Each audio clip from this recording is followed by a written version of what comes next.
প্রথমে কড়াই গরম করে নিয়ে তারপর তেল ঢেলে দিলাম। এখন পেঁয়াজ কুচি দিয়ে দিলাম। পেঁয়াজ কুচি দিয়ে কিছুক্ষণ নাড়াচাড়া করব যাতে পেঁয়াজটা হালকা ভাজা হয়ে যায়। পেঁয়াজটা হালকা ভাজা হয়ে গেলে তারপর জিরা ফোড়ন দিব। জিরা ফোড়ন দেওয়ার পর গরম মশলা, তেজপাতা, দারচিনি, সাদা এলাচ দিব, কাঁচামরিচ দিব, দিয়ে কিছুক্ষণ ভাজবো। ভাজা হয়ে গেলে আদা বাটা, জিরা বাটা, রসুন বাটা একে একে দিয়ে দিব। দিয়ে তারপর তার ভিতরে একটু হালকা নাড়াচাড়া করে পানি দিব যাতে লেগে না যায়।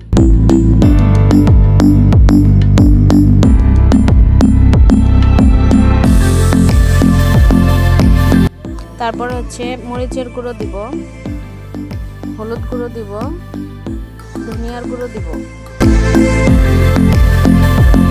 দিয়ে পানি দিয়ে নাড়াচাড়া করব। লবণ দিব।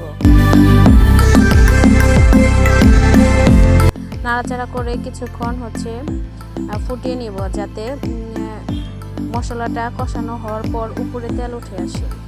উপরে তেল উঠে আসার পর তার ভিতরে আমি আগে থেকে ধুয়ে রাখা মাংস দিয়ে নেব।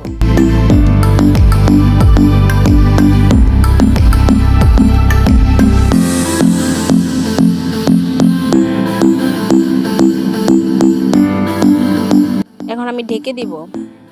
ঢেকে দিয়ে কিছুক্ষণ জাল পড়ার পর ঢাকনা উঠিয়ে দেখব আর নাড়াচাড়া দিব যাতে নিচে লেগে না যায়। তারপর আবার ঢাকনা দিয়ে ঢেকে দিব।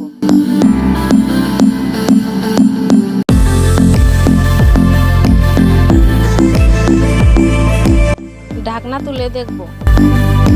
এখন দেখি মাংসটা পুরোপুরি কষানো হয়ে গেছে। মাংসটা কষানো হয়ে গেলে মাংসের ভিতর বুটের ডাল দিয়ে দেব। সম্পূর্ণ বুটের ডাল দেওয়ার পরে আমি মাংসের সাথে বুটের ডাল মিশিয়ে নেব। কিছুক্ষণ নাড়াচাড়া দিয়ে দিব যাতে নিচে লেগে না যায়।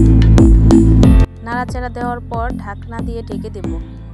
তারপর ঢাকনা খুলে দেখব। দেখার পর পানি দিয়ে দেব, মানে ঝোলের জন্য আমি পানি দিয়ে দেব। পানি দেওয়ার পর ঢাকনা দিয়ে ঢেকে দেব। ঢাকনা উঠিয়ে দেখব তরকারিটা হয়েছে কিনা। নাড়াচাড়া দিয়ে দেখব হয়েছে কিনা। এখন তরকারিটা নামিয়ে একটা বাটিতে পরিবেশন করব।